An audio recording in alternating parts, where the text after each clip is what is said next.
अखाड़ा में आपका स्वागत है और आज अखाड़ा में भी बात वही व्लादिमीर पुतिन और रूस आक्रामक रवैया अपना तेज कर चुके हैं। आपको सीधा मैप के जरिए दिखाते हैं कि युद्ध के 8वें दिन अब तक क्या हुआ है। ये आपके सामने तस्वीरें हैं। धमाके बढ़ते जा रहे हैं, आक्रमण की गति और तेज होती जा रही है। कीव पर जगह जगह पर बमबारी गोलेबारी चल रही है। रूस की तरफ से हवाई सायरन कंटिन्यूअस बजते जा रहे हैं। कीव और खार्किव दोनों पर कब्जा करने पर आमादा है रूस और व्लादिमीर पुतिन की मंशा वो सीधा दिखा चुके हैं। वो किसी भी सैंक्शन से घबराने कतराने वाले नहीं, वो आगे बढ़ने वाले हैं। उन्होंने ठान ली है कि कुछ भी हो मुझे खार्किव और कीव पर कब्जा करना ही है, यूक्रेन को घुटने पर लाना है और उसके साथ साथ नेटो देशों को यह सीधा संदेश देना है कि तुम रूस की तरफ आगे नहीं बढ़ोगे। यूक्रेन न्यूट्रल रहेगा या रूस के अधीन रहेगा, नेटो की तरफ नहीं जाएगा। यह मैसेज व्लादिमीर पुतिन का खासकर सीधे दिया गया है।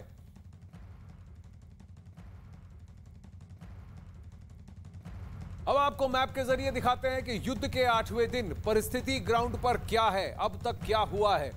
दिन ब दिन रूस आगे यूक्रेन के अंदर कब्जा बढ़ाते जा रहा है। यूक्रेन ने अधिकृत तौर पर यह मान लिया है कि खैरसान अब रूस के कब्जे में है। खैरसान से आगे बढ़ते हुए अब कीव की तरफ रूस बढ़ता जा रहा है। अगर आप देखें, तीन तरफ से कीव को घेरने की बात हो रही है और ध्यान दीजिएगा इस पर, ये जो लाल मैपिंग है ये पूरा रूस की सेना है। रूस की सेना अब मारियुपोल तक है और यहां डोनेट्स्क और लुहांस्क और ये रीजन जो है ये रूस के अधीन सेपरेटिस्ट जो है उनके साथ, अलगाववादियों के साथ ही है जिनको रूस का समर्थन है। रूस इसे इंडिपेंडेंट देश मान चुका है।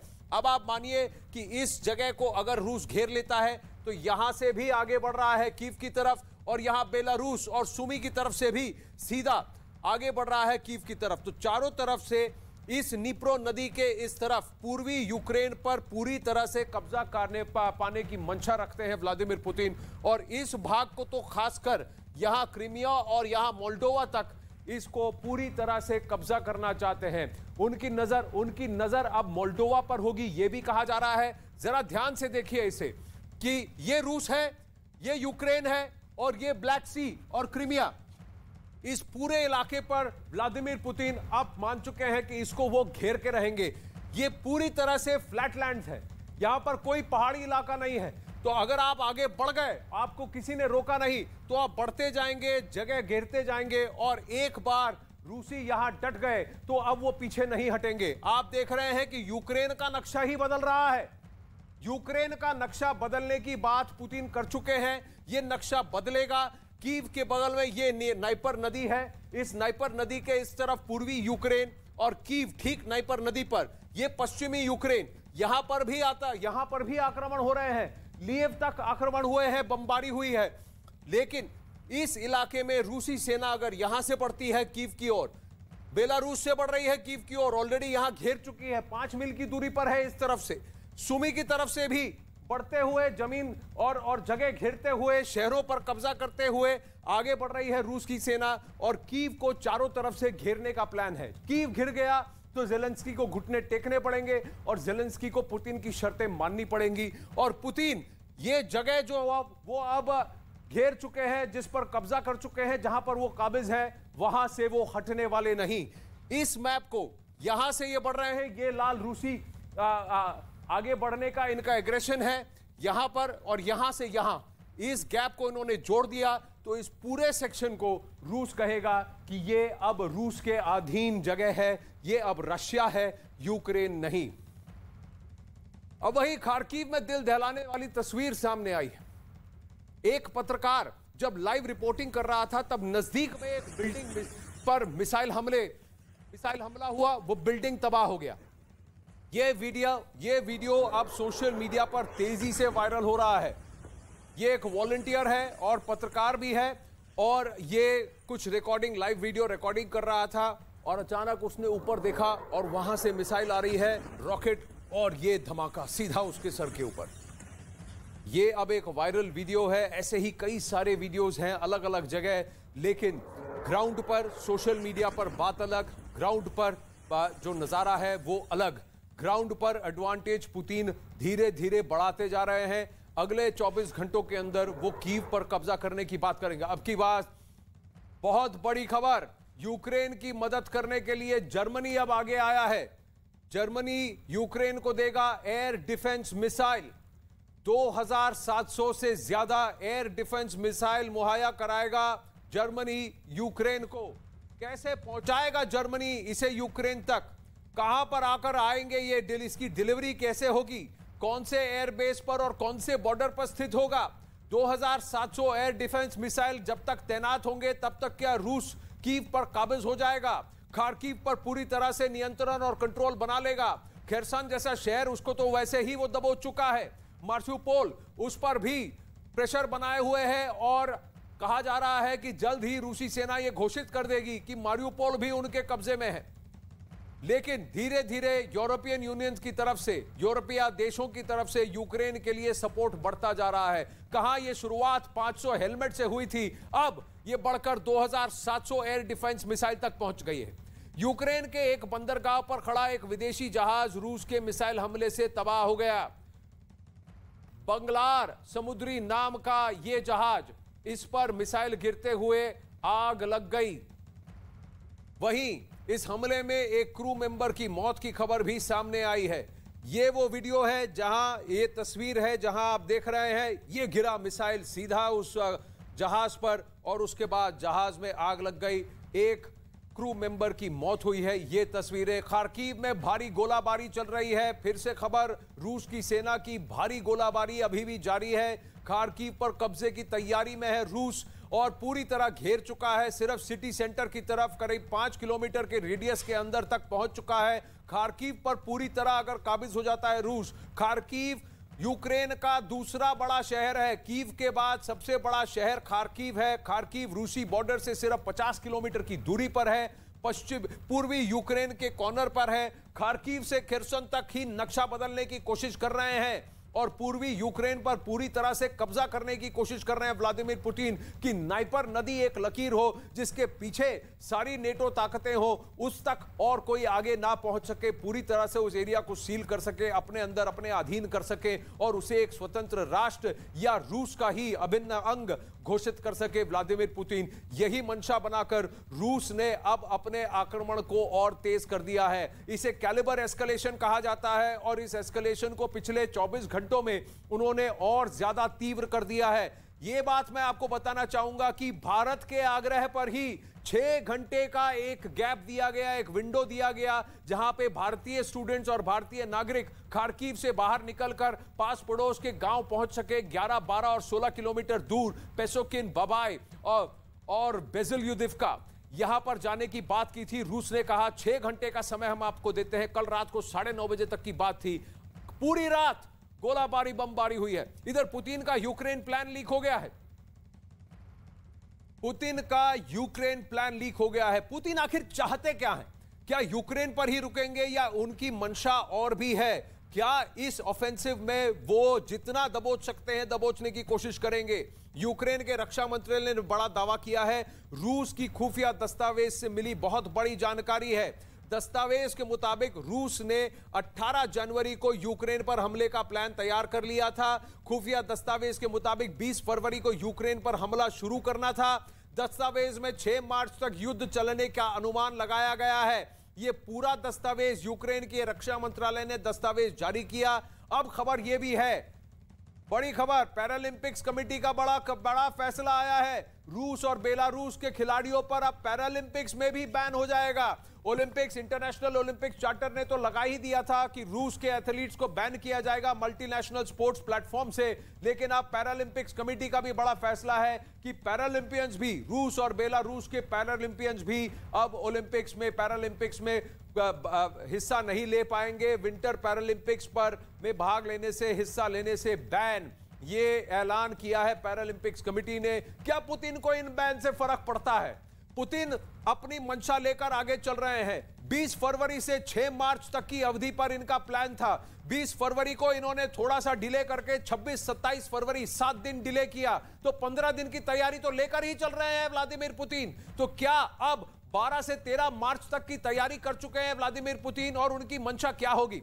वॉर रूम में आपको न्यूज 18 का यह भी बता दें कि रूस के परमाणु हमले की योजना अमेरिका और उसके सहयोगी नेटो देशों को ना सिर्फ सबक सिखाने की है, बल्कि इसके जरिए रूस दबाव भी बनाना चाहता है। और ऐसे में रक्षा विशेषज्ञों का मानना है कि पुतिन या तो कोई छोटा मोटा परमाणु हथियार यूक्रेन पर दागेंगे या फिर नेटो को चेतावनी देने के लिए एक बड़ा और दमदार परमाणु बम ब्लैक सी में, समुद्र में गिराएंगे। माना जा रहा है कि अगर पुतिन ने दूसरा ऑप्शन चुना तो उनका टारगेट नॉर्थ सी होगा। नॉर्थ सी क्योंकि सारे बाल्टिक स्टेट्स वहीं पर हैं, उस इलाके में वो अगर करेंगे धमाका तो फिर ब्रिटेन, जर्मनी, फिनलैंड, ये सारे देश, इनको तकलीफ होगी। अब जगह जगह पर ब्लास्ट है। कीव में तबाही की तस्वीरें, सैटेलाइट इमेजेस आ रही हैं, जहां आप देख सकते हैं कि पूरे कीव शहर पर चुन चुन कर बमबारी हुई है। सैटेलाइट इमेज में तबाही का नजारा है, हर जगह मलबा ही मलबा दिख रहा है इमेजेस में, कहीं पर भी आबादी और मूवमेंट नहीं दिख रहा। हालांकि अभी भी रूस का यह कहना है कि रिहायशी इलाकों से वो ज्यादा दूर ही रहे हैं। एक और बड़ी खबर, यूक्रेन के राष्ट्रपति का बड़ा दावा है, रूसी सैनिकों का मनोबल टूट रहा है। राष्ट्रपति जेलेंस्की ने दावा किया है कि रूसी सैनिकों का मनोबल टूट रहा है। रूस और यूक्रेन की जंग का 8वां दिन है और जेलेंस्की का कहना है कि रूसी सैनिकों का मनोबल टूट रहा है। यह साइऑप्स का हिस्सा भी हो सकता है। कई सारे वीडियोस दोनों तरफ से आएंगे। रूसी मीडिया को तो पूरी तरह से ब्लैकआउट और बैन किया गया है। तो जेलेंस्की ये दावा कर रहे हैं कि यूक्रेनी खड़े हैं, डटकर लड़ रहे हैं, लेकिन सैटेलाइट मैप्स दिखा रहे हैं कि रूस घंटे दर घंटे आगे बढ़ रहा है और खार्किव को तो पूरा कब्जा कर ही लेगा कुछ ही घंटों में, और कीव को भी पूरी तरह से घेर रहा है। तो ऐसे में यूक्रेनी फौज कितनी कारगर सिद्ध हुई है वो देखना जरूरी है। हां, ऐसी जगह जरूर है जहां पर स्थानीय लोगों ने यूक्रेनी सेना के साथ मिलकर रूसी सेना को पीछे खदेड़ दिया है, उसको नुकसान पहुंचाया है। रूस ने भी माना है। रूस का औपचारिक तौर पर कहना है कि उसके कम से कम 500 से 1000 सैनिक शहीद हुए हैं, मरे हैं, उन्होंने बलिदान दिया है इस युद्ध में। लेकिन वही यूक्रेन का दावा है कि 6000 से ज्यादा रूसी सैनिकों को मार गिरा चुके हैं। लेकिन जेलेंस्की कहते हैं कि रूसी सेना का मनोबल टूट रहा है। यह साइऑप्स भी हो सकता है। हालात यहां तक पहुंच गए हैं कि रूस के राष्ट्रपति व्लादिमीर पुतिन ने परमाणु हथियार संभालने वाली अपनी फौज को तैयार रहने को कह दिया है। यह अगला लेवल है कैलिबर एस्केलेशन का, ताकि नेटो देश इसमें शिरकत हरकत ना करे। तो न्यूक्लियर डिटरेंस स्ट्रेटेजी की बात कर रहे हैं व्लादिमीर पुतिन। वहीं विशेषज्ञों का मानना है कि रूस परमाणु हमले के जरिए यूक्रेन ही नहीं, अमेरिका समेत उसके सहयोगी पश्चिमी देशों को सबक सिखाना चाहता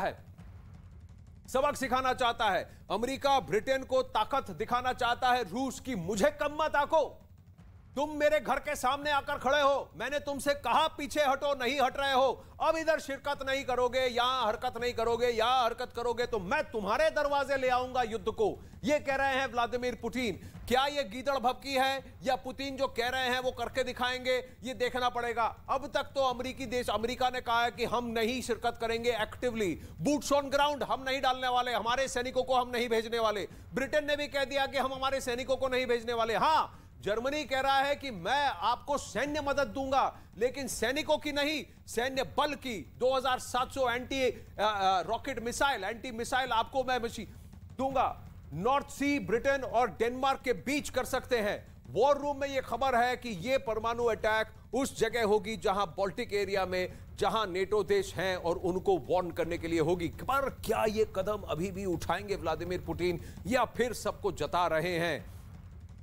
जैसे जैसे दिन आगे बढ़ रहे हैं, रूस के खिलाफ दुनिया भर में लामबंदी भी तेज हो गई है। ऐसे में अब परमाणु हमले के जरिए रूस दबाव बनाने में जुटा है। कह रहा है कि सैंक्शन से कुछ नहीं होगा। कुछ देश हैं जिन्होंने अभी तक कोई सैंक्शन नहीं किए, कुछ ऐसे देश हैं जो रूस पर इतना निर्भर हैं कि सैंक्शन उन्हें अब महंगा पड़ सकता है। लेकिन आप जानिए कि अगर ऐसा हुआ तो क्या हुआ, क्या होगा।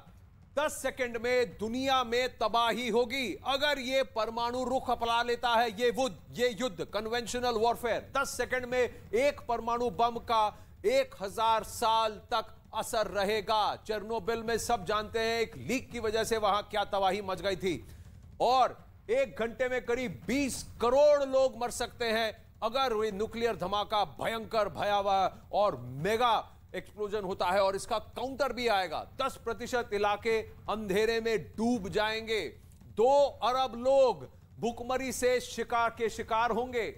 और मैं आपको बता दूं कि 150 मिलियन टन धुआं ओजोन परत को घेर लेगा, यानी कि हमें सांस लेने में भी तकलीफ हो जाएगी आगे जाकर। और ओजोन में अगर छेद हो गया तो आप जानते हैं कि कैंसर जैसी बीमारियां भी हो सकती हैं।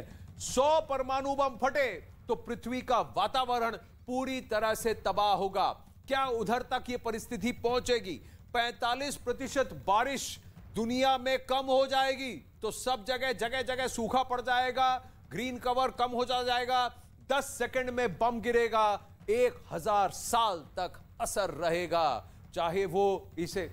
इस वक्त एक और बड़ी खबर, यूक्रेन के कई शहरों में हाई अलर्ट है, सायरन बज रहे हैं, हवाई हमले का अलर्ट फिर से बज रहा है। यूक्रेन के कई शहरों में कई शहर जो है वो रूस के निशाने पर हैं। सिर्फ पूर्वी यूक्रेन में ही नहीं, पश्चिमी यूक्रेन में भी सायरन से हवाई हमले का अलर्ट है। यूक्रेन के कई शहर रूस के निशाने पर है और कई ऐसे शहर में मिलिट्री बेसेस, एयरपोर्ट्स, एयरफील्ड्स हैं और पोर्ट्स एरियाज हैं जिसको एक्सेसिबल नहीं बनाना चाहता है रूस। नहीं चाहता है कि नेटो देश, यूरोपीय देश वहां सैन्य मदद पहुंचा सके, इसलिए वहां बमबारी कर रहा है। लेकिन पूर्वी यूक्रेन में एक सुनिश्चित तरीके से बमबारी की जा रही है ताकि मिलिट्री बेसिस के साथ साथ पब्लिक एडमिनिस्ट्रेशन की बिल्डिंग्स को भी ध्वस्त कर दिया जाए।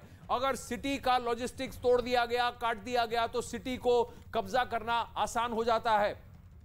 एक और बड़ी खबर, इरपिन में जबरदस्त हवाई हमले हो रहे हैं। रूस के लड़ाकू विमानों ने हमले किए हैं क्योंकि इरपिन भी उसी क्षेत्र में पड़ता है जहां पर पुतिन की नजर है। इरपिन पर कब्जा यानी बहुत बड़ा स्ट्रेटेजिक एडवांटेज होगा रूस के लिए। रूस के लड़ाकू विमानों ने हमले किए हैं, जबरदस्त फायरिंग से दहला है इरपिन।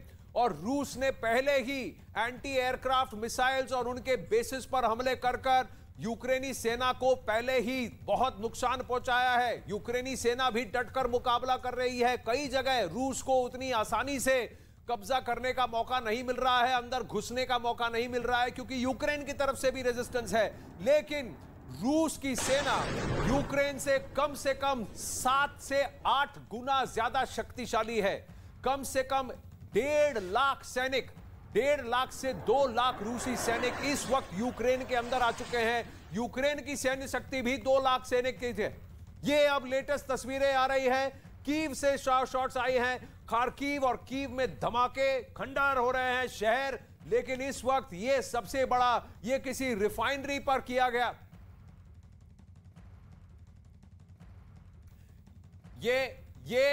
ये एक ऑयल डिपो में आग लगी है। फ्यूल सप्लाईज को काटने की पहल, यह भी युद्ध नीति है कि धीरे धीरे पब्लिक सप्लाईज और कन्वीनियंस को काट दिया जाए। और जैसे जैसे लॉजिस्टिक्स और सप्लाई लाइंस को रोका जाएगा, लोगों को तकलीफ होगी, ज़ेलेंस्की और भी प्रेशर में आएंगे और लोगों की जान बचाने के लिए और भी नुकसान को रोकने के लिए उन्हें घुटने टेकने पड़ेंगे। ये युद्ध नीति है जिसे पुतिन पूरी तरह से एक सुनिश्चित तरीके से इसको फॉलो कर रहे हैं। ये लेटेस्ट तस्वीरें हैं, आग की लपटें, आग धू धू करके चल रही है, धुआं ही धुआं है, क्योंकि ये एक फ्यूल डिपो है जहां पर अभी एयर स्ट्राइक हुआ है, रूस ने स्ट्राइक किया है।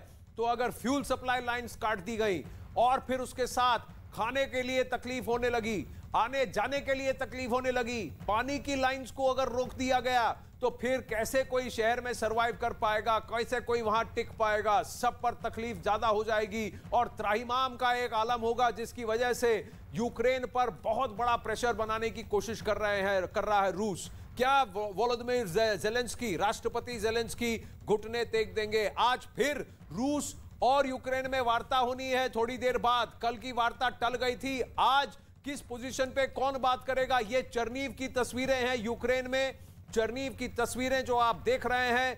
धमाका, धुआं ही धुआं, आग की लपटें हैं हर तरफ, आग की लपटें हैं हर तरफ। अब आप देखिए न्यूज 18 की ये तस्वीर, लेटेस्ट एयर स्ट्राइक। जो आपको यहां गोल गोल स्ट्रक्चर्स दिख रहे हैं स्क्रीन पर, वो फ्यूल की डेपोज हैं और यहीं पर धमाका किया गया है, टारगेटेड स्ट्राइक किया गया है। अब यूक्रेन के एनर्गिडार में रूसी सैनिकों ने आम नागरिकों पर हमला किया। ये लोग रूसी सैनिकों का रास्ता रोक रहे थे, जिसकी वजह से रूस के सैनिकों ने इन पर गोलाबारी की। इस हमले का एक वीडियो भी सामने आया है, जिसमें कुछ लोग सड़क पर खड़े दिखाई दिए। तभी उनके ठीक बगल में एक धमाका होता है। ये लोगों को खदेड़ने का तरीका है। रूस ने अब तक यही कहा है कि वो आम नागरिक से उसकी दुश्मनी नहीं है, वो उस पर अटैक नहीं करना चाहता। कीव में इस वक्त जबरदस्त जंग जारी है। तो इरपिन में हमला, चेरनीव में हमला, कीव में हमला, खार्किव में हमला, हर जगह हमला, मारिउपोल में हमला। इस वक्त बड़ी खबर, कीव में जबरदस्त जंग जारी है। यूक्रेनी सेना और रूसी सेना के बीच भीषण घमासान चल रहा है और हवाई स्ट्राइक्स को और तीव्र कर दिया है रूस ने। 64 किलोमीटर लंबा काफिला है रूसी सेना का, 64 किलोमीटर लंबा। तो आप सोच सकते हैं कितनी सैन्य शक्ति उमेड़ दी है व्लादिमीर पुतिन ने रूस की तरफ से यूक्रेन के अंदर। 64 किलोमीटर लंबा काफिला है सैन्य शक्ति का, सैन्य बलों का। इसमें टैंक्स है, आर्मर्ड मिसाइल्स हैं, आर्मर्ड ट्रक्स हैं और सेनानी हैं, सैनिक हैं। ये कीव की तस्वीरें हैं जहां बर्बादी का आलम है, त्राहिमाम है। कई सारी बिल्डिंगें ढेर हो गई हैं, गाड़ियां ढेर हो गई हैं। सड़कों पर निकलना खतरे से खाली नहीं। कई लोग कीव छोड़ चुके हैं। कीव में फिलहाल कोई भारतवासी नहीं, लेकिन खार्किव में अभी शायद कुछ फंसे हैं। क्या वो बाहर निकल जाएंगे? बहुत बड़ा सवाल है। यूक्रेन में चल रहे भीषण युद्ध के बीच रूसी सेना को भी बड़ा नुकसान हुआ है। यूक्रेन के खरसान में रूस की सेना के लिए सामान लेकर जा रहे एक ट्रक को आग के हवाले कर दिया गया। बीच सड़क पर लोगों ने ट्रक को आग लगा दी, जिसके बाद रूस के सैनिक वहां से भाग खड़े हुए।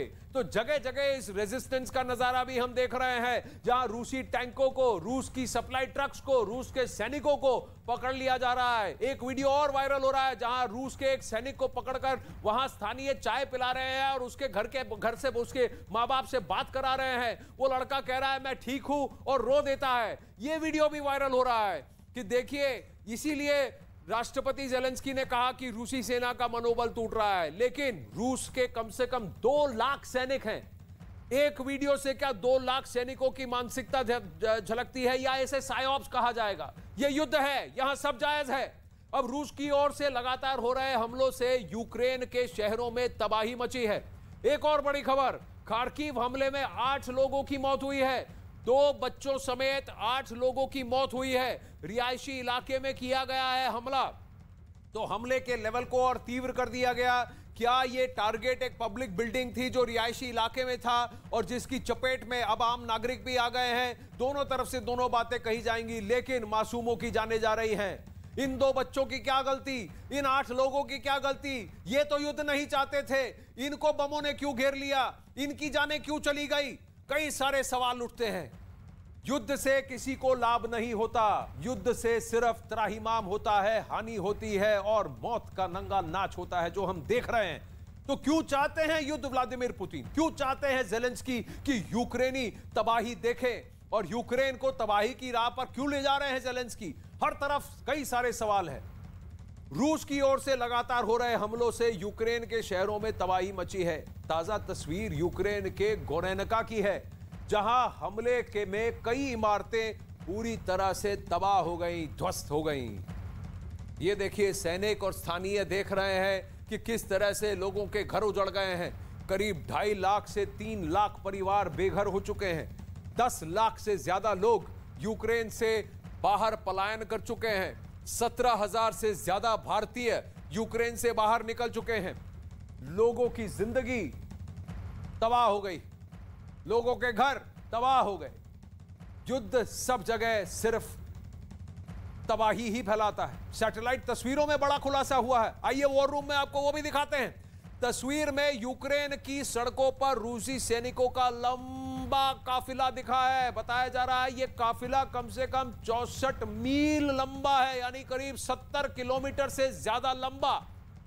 और ये स्टडी काफिला है जो कीव की तरफ बढ़ता ही जा रहा है। रूसी सेना कीव पर कब्जे की फिराक में दिख रही है। ये काफिला, ये तस्वीरें देखिए, जितना आप गिनेंगे गिनते रह जाएंगे, गिनते गिनते थक जाएंगे, लेकिन ये काफिला नहीं रुकेगा। 64 किलोमीटर लंबा। सोचिए कितना लंबा है। यहां से, नोएडा से आप मथुरा की तरफ बढ़ेंगे, जेवर से आगे निकल जाएंगे तो भी यह काफिला खत्म नहीं होगा। इतना लंबा काफिला है, इतना लंबा काफिला सैन्य बल का। और एक रो नहीं, 3 लाइन काफिला है। कई जगह आप देखेंगे सिंगल फाइल में नहीं, 3 लाइन में भी चल रहा है ये काफिला। तो इसमें टैंक है, आर्मर्ड ट्रक्स हैं, मिसाइल सिस्टम्स है, सैनिक हैं। इस तरह से कैलिबर एस्केलेशन कर रहे हैं व्लादिमीर पुतिन। पुतिन का यूक्रेन प्लान लीक तो हो गया, लेकिन अगले 24 घंटों में क्या पूर्वी यूक्रेन व्लादिमीर पुतिन के कब्जे में होगा?